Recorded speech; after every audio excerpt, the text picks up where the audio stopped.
प्रिय विद्यार्थियों, नमस्कार। आज हम कक्षा 9वीं की हिंदी की पाठ्यपुस्तक स्पर्श भाग 1 के द्वितीय पाठ दुख का अधिकार का अध्ययन करेंगे। प्रस्तुत पाठ यशपाल जी द्वारा लिखा गया है।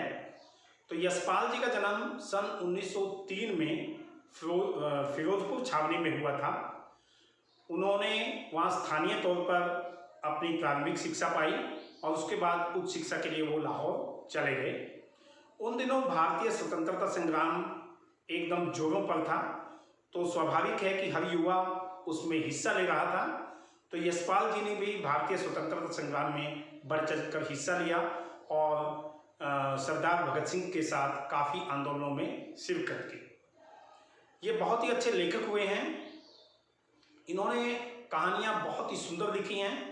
तो इसी तरह जो दुख का अधिकार है वो भी लेखक की एक बहुत ही सुंदर कहानी है। इन्होंने हिंदी के साथ साथ अंग्रेजी और उर्दू शब्दों का भी प्रयोग किया है। इनकी एक मान्यता है कि सामाजिक समानता के साथ साथ समाज में आर्थिक समानता होगी तभी समाज उन्नति कर सकता है। तो जो आज का हमारा पाठ है दुख का अधिकार, इसमें लेखक ने समाज में फैले हुए अंधविश्वास पर चोट की है। इसके साथ साथ समाज में जो ऊंच नीच की भावना है उसके ऊपर भी कटाक्ष किया है और बताया है कि जो कभी दुख किसी के ऊपर पड़ता है तो दुख किसी की अमीरी गरीबी नहीं देख सकता। वो उतना ही दुखदाई एक अमीर के लिए है और उतना ही गरीब के लिए है। लेकिन अमीर लोगों के पास अपना दुख प्रकट करने का, उसको मनाने का समय होता है, वो उसको अच्छे से प्रकट कर पाते हैं। लेकिन हमारे देश के गरीब लोग इतने दुर्भाग्यशाली हैं कि वो अपने दुखों को भी ठीक से प्रकट नहीं कर सकते, उसमें भी संवेदनाएं नहीं जता पाते। उनको इतनी मजबूरी होती है अपना पेट भरने की, काम भरने करने की, कि वो उतना भी समय नहीं निकाल पाते अपना शोक मनाने का या मातम मनाने का। यही इस पाठ में दिया है। इसके साथ साथ अमीर लोग कैसे गरीब लोगों के प्रति अमानवीय व्यवहार करते हैं, कुछ भी बोलते हैं, वो भी इस पाठ में लेखक ने दिया है। तो आइए हम पढ़ते हैं लेखक की कहानी दुख का अधिकार।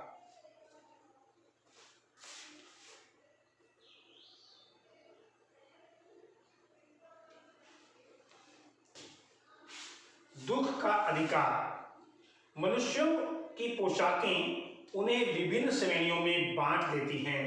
प्रायः पोशाक ही समाज में मनुष्य का अधिकार और उसका दर्जा निश्चित करती है। पोशाक कहते हैं पहनावा, ड्रेस, कि जो हम कपड़े पहनते हैं, वो जो कपड़े हैं वो हमें डिफरेंट कैटेगरी में बांट देती हैं कि अमीर हैं, ये गरीब हैं, ये मध्यम वर्ग है, ऐसा करके हमारी पोशाक से ही अंदाजा लग जाता है। लेखक कहता है प्रायः पोशाक ही समाज में मनुष्य का अधिकार और उसका दर्जा निश्चित करती है, कि जो हमारी पोशाक है कि हमें समाज में क्या अधिकार मिलने चाहिए और क्या हमारा दर्जा होगा, वहाँ पे हम फर्स्ट क्लास इंसान हैं, मीडियम क्लास हैं या गरीब हैं, वो निश्चित करती है। आप देखेंगे किसी अच्छे खासे होटल में जाएंगे, आपने पेंट कोट लगाया है, कोई नहीं देख रहा आप कितने अमीर हैं, आपकी जेब में कितना पैसा है, दरबान फटाफट दरवाजा खोलेगा। लेकिन आप गरीब हैं, फटे हाल में हैं, चिथड़े पहने हुए हैं, आप होटल में जाइए, आपको दुत्कार के भगा दिया जाएगा। तो कहते हैं कि हमारी ड्रेस से ही हमारे अधिकार, राइट्स और हमारी कौन सी श्रेणी के हैं हम, ये निश्चित होता है समाज में। वह हमारे लिए अनेक बंद दरवाजे खोल देती है, परंतु कभी कभी ऐसी भी परिस्थिति आ जाती है कि हम जरा नीचे झुककर समाज की निचली श्रेणियों की अनुभूति को समझना चाहते हैं। अनुभूति मतलब उनको रियलाइज करना, उनको अनुभव करना। वो कहता है कि ठीक है, हमें ड्रेस से अधिकार मिलते हैं, दर्जा मिलता है, वो तो ठीक है, लेकिन कई बार ऐसी परिस्थितियां आती हैं, ऐसी सिचुएशन आती हैं कि हम अपने से लोअर जो लोग हैं उनके साथ मिलना जुलना चाहते हैं, उनके अनुभव को बांटना चाहते हैं, लेकिन जो हमारी पोशाक है वो हमें ऐसा नहीं करने देती। हमारे मन में एक झिझक होती है कि अरे मैं इस भिखारी के पास बैठूंगा तो लोग क्या कहेंगे मुझे, इस गरीब की हेल्प करूंगा या इस गरीब के पास इसके दुख जानूंगा, मैं तो पेंट कोट वाला हूँ, अमीर आदमी हूँ, लोग मेरे बारे में क्या कहेंगे। वो कहते हैं कि वो ऐसी एक अड़चन बन जाती है। लेखक कहता है उस समय यह पोशाक ही बंधन और अड़चन बन जाती है। अड़चन मतलब रुकावट। जैसे वायु की लहरें कटी हुई पतंग को सहसा भूमि पर नहीं गिर जाने देती। सहसा मतलब अचानक, कि पतंग कट गई है लेकिन हवा चल रही है तो वो एकदम से नीचे नहीं गिरेगी, धीरे धीरे लहराती हुई नीचे गिरेगी। उसी तरह खास परिस्थितियों में हमारी पोशाक हमें झुक सकने में रोकी रहती है। वो कहते हैं कि जब कुछ स्पेशल सिचुएशन होती हैं तो हमारी जो ड्रेस है, हमने पेंट कोट लगाया है या अच्छे कपड़े पहने हैं, वो हमें नीचे झुकने से रोकती है, जैसे हवा पतंग को आने से रोकती है। हम निचले समाज से उतने अच्छे संबंध बनाना नहीं चाहते। बाजार में फुटपाथ पर कुछ खरबूजे डलिया में और कुछ जमीन पर बिक्री के लिए रखे जान पड़ते हैं। डलिया कहते हैं टोकरी को। फुटपाथ वो रास्ता जहाँ पैदल चलने का रास्ता होता है, रोड की साइड में बना हुआ, उसको फुटपाथ कहते हैं। कि वहाँ पे कुछ खरबूजे हैं बिक्री के लिए रखे हैं। खरबूजों के समीप एक अधेड़ उम्र की औरत बैठी रो रही है। अधेड़ मतलब जिसकी उम्र लगभग 40-50 से ज़्यादा हो या 50 से ज़्यादा हो, आधी उम्र जो पार कर चुकी हो, वो एक बुढ़िया बैठी है और रो रही है। खरबूजे बिक्री के लिए थे, परंतु उन्हें खरीदने के लिए कोई कैसे आगे बढ़ता। लेखक कहता है कि खरबूजे तो बेचने के लिए रखे थे, लेकिन उनको कैसे कोई खरीद सकता था। खरबूजों को बेचने वाली तो कपड़े से मुंह छिपाए, सिर को घुटनों में रखे फफक फफक कर रो रही थी। कि जिसने खरबूजे बेचने थे वो तो अपने घुटनों में मुंह छिपाई है और खूब जोर से रोई जा रही है, इसलिए कैसे उसके कोई खरबूजे खरीदे।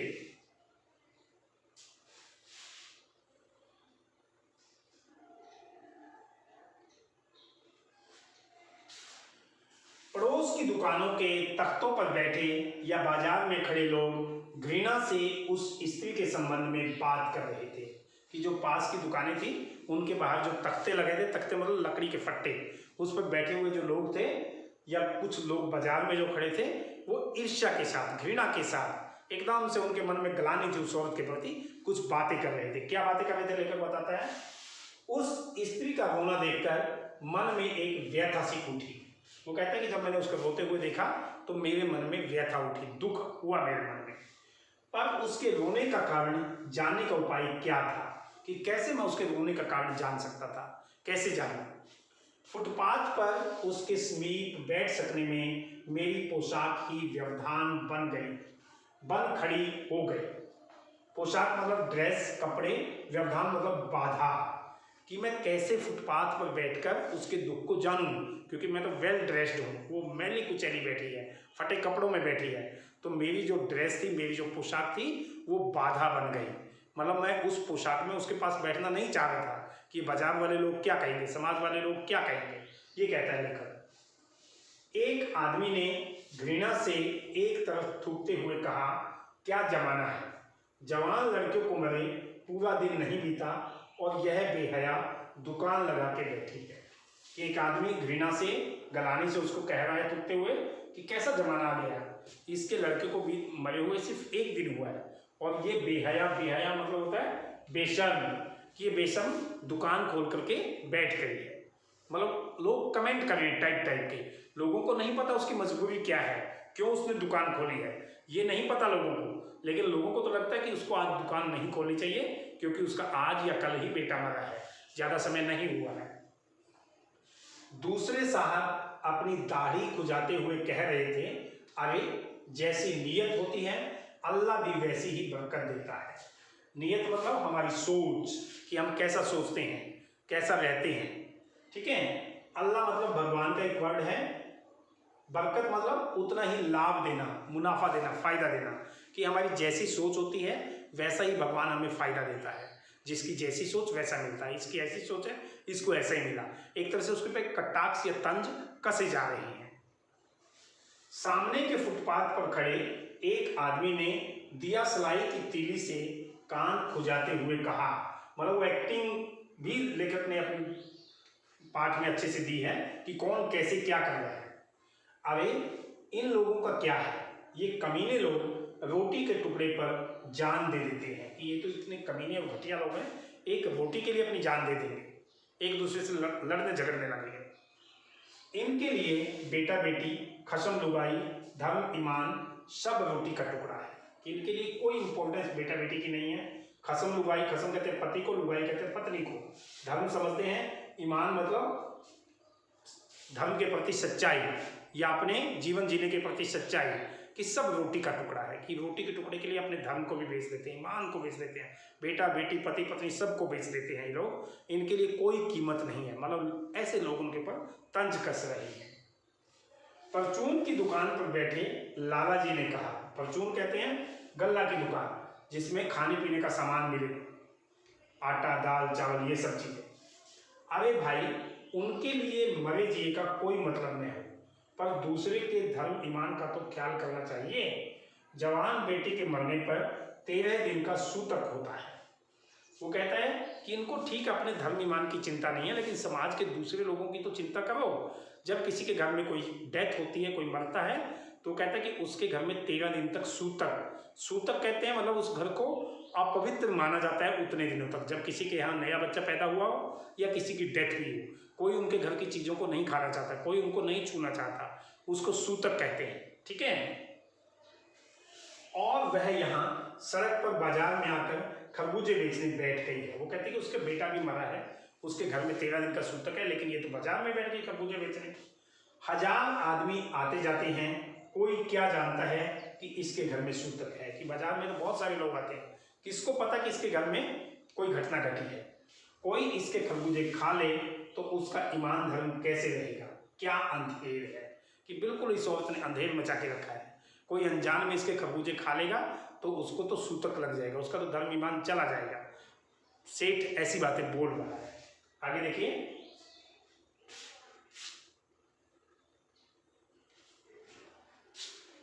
पास पड़ोस की दुकानों से पूछने पर पता लगा, लेखक ने पता किया कि आखिर क्यों रो रही है, क्यों यहाँ बैठी है। तो उसने पता किया उसका पीछे कारण क्या है। उसका 23 वर्ष का जवान लड़का था, घर में उसकी बहू और पोता पोती हैं। लड़का शहर के पास 1.5 बीघा भर जमीन में कचियारी करके परिवार का निर्वाह करता था। 1.5 बीघा मतलब एक जमीन का छोटा सा टुकड़ा। बीघा एक जमीन मापने की इकाई होती है, यूनिट होती है। 1.5 कहते हैं 1.5 को, कि 1.5 बीघा जमीन थी और उसमें क्या करता था वो, कचियारी मतलब सब्जियों को उगाना। ठीक है, उसको बोलेंगे कचियारी। और इस प्रकार से वो परिवार का निर्वाह करता था। निर्वाह मतलब वहाँ सब्जियां उगाकर उनको बाजार में बेचता और इससे परिवार का गुजारा होता था। निर्वाह का मतलब गुजारा। खरबूजों की डलिया बाजार में पहुंचाकर कभी लड़का स्वयं सौदे के पास बैठ जाता। सौदे मतलब सामान, डलिया मतलब टोकरी। कभी माँ बैठ जाती। वो कहते हैं कि वो खरबूजों की टोकरी को बाजार में पहुंचा देता, कभी बेचने के लिए खुद बैठता और कभी उसकी माँ बेचने के लिए बैठ जाती। लड़का परसों सुबह मुंह अंधेरे बेलों में से पके खरबूजे चुन रहा था। परसों मतलब डे बिफोर यस्टरडे, कल से एक दिन पहले उसको परसों कहा जाता है। और मुंह अंधेरे मतलब सुबह सुबह, मुंह अंधेरे का मतलब है सुबह सुबह, कि लड़का सुबह सुबह परसों बेलों में से खरबूजे तोड़ रहा था, चुन रहा था। गीली मेड़ की तरावट में विश्राम करते हुए एक सांप पर लड़के का पैर पड़ गया। गीली मेड़ कहते हैं वो मिट्टी की दीवार जैसी बनाई हुई, खेतों के बीच में, खेतों का बंटवारा करने के लिए उनके बीच बीच में एक दीवार सी मिट्टी की बना दी जाती है, या पानी कहीं आगे ना बह जाए उसके लिए भी बना दी जाती है, उसको मेड़ कहते हैं। तरावट कहते हैं मतलब गीलापन, जहाँ पे नमी हो उसको, कि वहाँ मेड़ की गीलेपन में एक सांप बैठा था, वो रेस्ट कर रहा था, मतलब विश्राम मतलब रेस्ट। उसके ऊपर उस लड़के का पांव रखा गया। सांप ने लड़के को डंस लिया। डंस का मतलब होता है काटना, कि सांप ने लड़के को काट लिया। लड़के की बुढ़िया माँ बावली होकर ओझा को बुला लाई। ओझा मतलब झाड़ फूंक करने वाला, उसको बोलते हैं ओझा। और बावली मतलब पागल, कि लड़के की जो माँ थी वो बिल्कुल पागल हो गई और उसको झाड़ फूंक करने वाले को बुला करके लाई, ताकि उसके बेटे के ऊपर सांप का जहर का असर कम हो। झाड़ना फूंकना हुआ, नागदेव की पूजा हुई। पूजा के लिए दान दक्षिणा चाहिए। घर में जो कुछ आटा और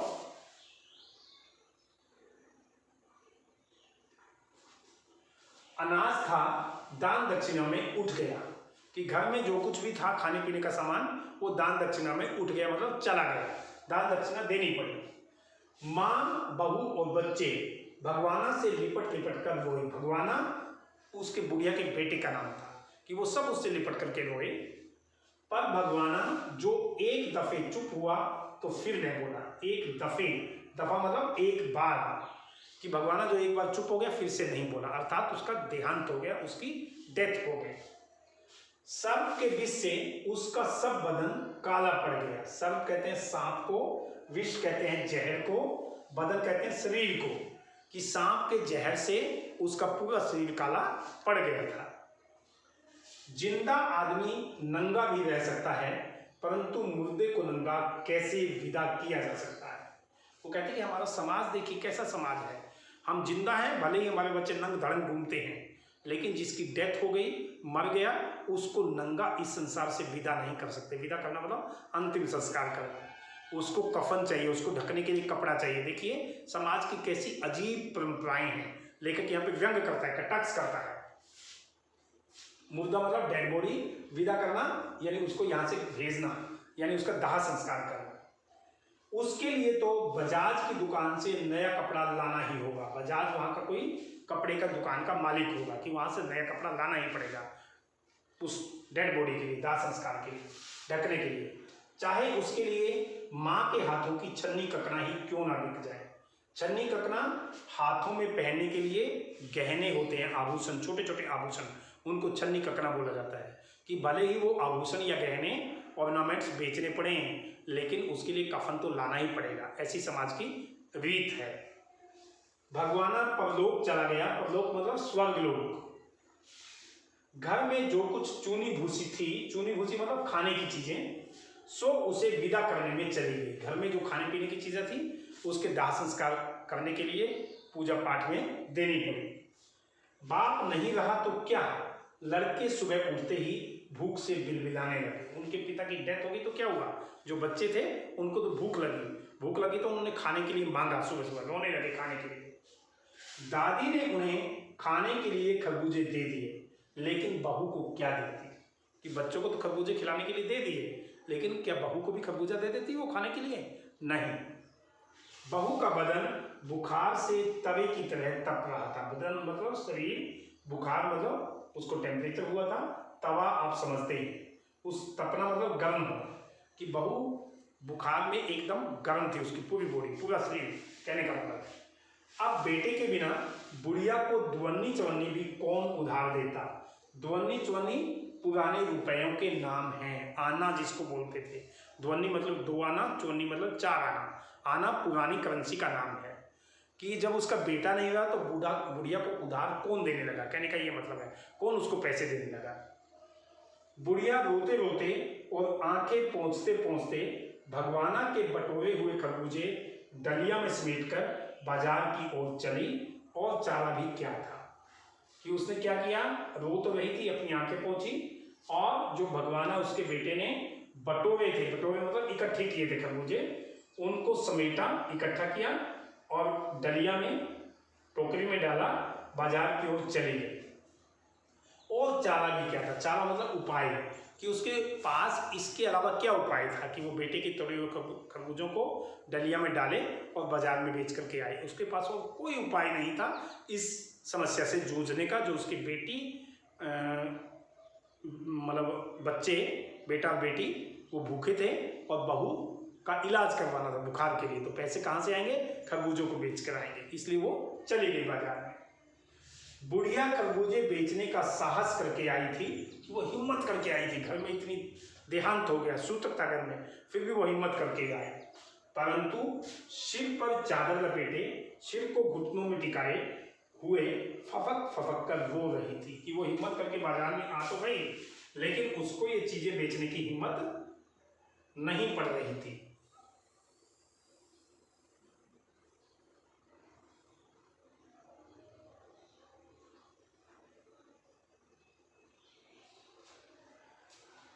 कल जिसका बेटा चल बसा, आज वह बाजार में सौदा बेचने चली है। हाय रे पत्थर दिल।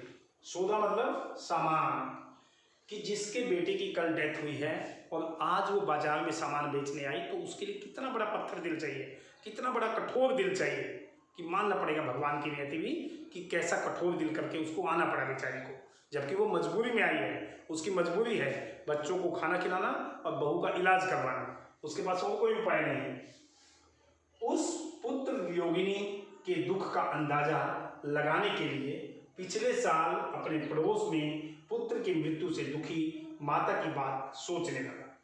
लेखक कहते हैं कि उसका दुख कितना बड़ा है ये सोचने के लिए मुझे अपने पड़ोस की एक औरत याद आई जिसका पिछले साल पुत्र की डेथ हुई थी।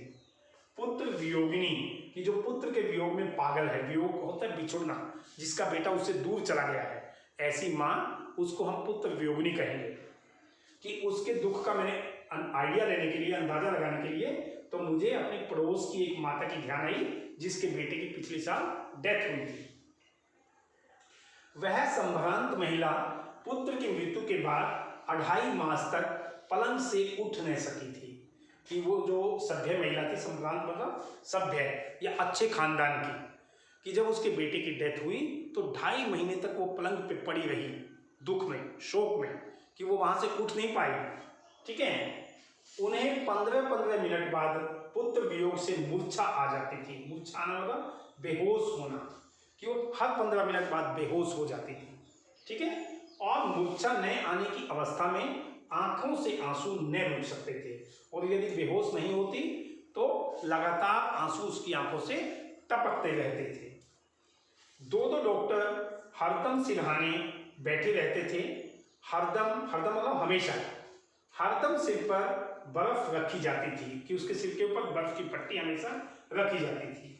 शहर भर के लोगों के मन उस पुत्र शोक से द्रवित हो उठे थे, कि जो पूरा शहर था वहां के लोग उसके पुत्र शोक में, पुत्र शोक मतलब पुत्र के मरने पर जो दुख हुआ उसके कारण वो द्रवित रहते थे। द्रवित मतलब उनके मन में भी दुख था, वो भी दुख जताते रहते थे।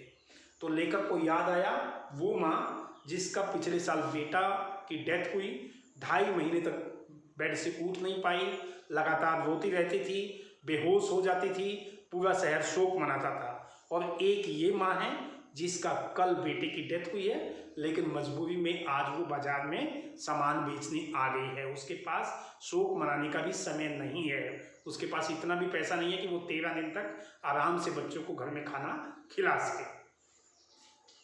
जब मन को सूझ का रास्ता नहीं मिलता तो बेचैनी से कदम तेज हो जाते हैं।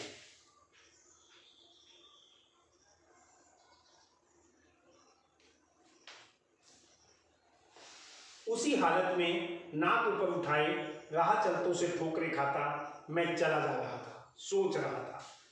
लेखक कहता है जब मन को सूझ का रास्ता नहीं मिलता, कि जब मन को कुछ भी रास्ता नहीं मिलता कि अब क्या किया जाए, क्योंकि एक वो महिला थी, सभ्य महिला, जिसने इतने लंबे समय तक दुख मनाया अपने बेटे का, और एक ये गरीब और मजबूर महिला है जो एक दिन भी शोक नहीं मना सकती।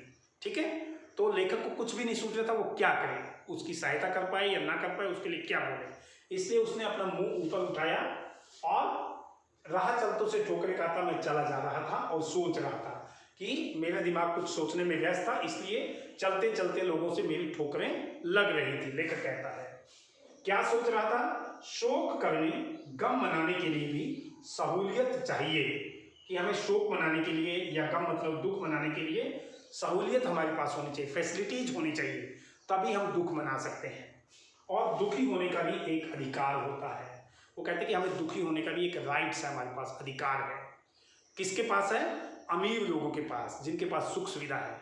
गरीब लोगों के पास वो अधिकार नहीं है, उनसे वो अधिकार छिन गया है, क्योंकि यदि वो अपने उस अधिकार का प्रयोग करेंगे दुखी होने का तो भूखों मर जाएंगे, कौन उनको खाने के लिए देगा।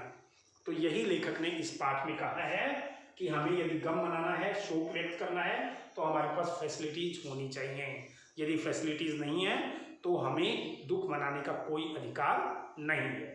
तो ये लेखक का पूरा पाठ था, जिसमें लेखक ने समाज की विसंगतियों पर करारा व्यंग किया है कि कैसे हमारे समाज में जो समानता है, सामाजिक असमानता, इसके साथ साथ आर्थिक असमानता भी है, और उन सब के कारण हमारे समाज में अंधविश्वासें हैं, ऊंच नीच है, और जिसके कारण गरीब लोगों को, निश्चित तबके के लोगों को अपने दुखों में दुख भी सही ढंग से प्रकट करने का समय नहीं मिलता।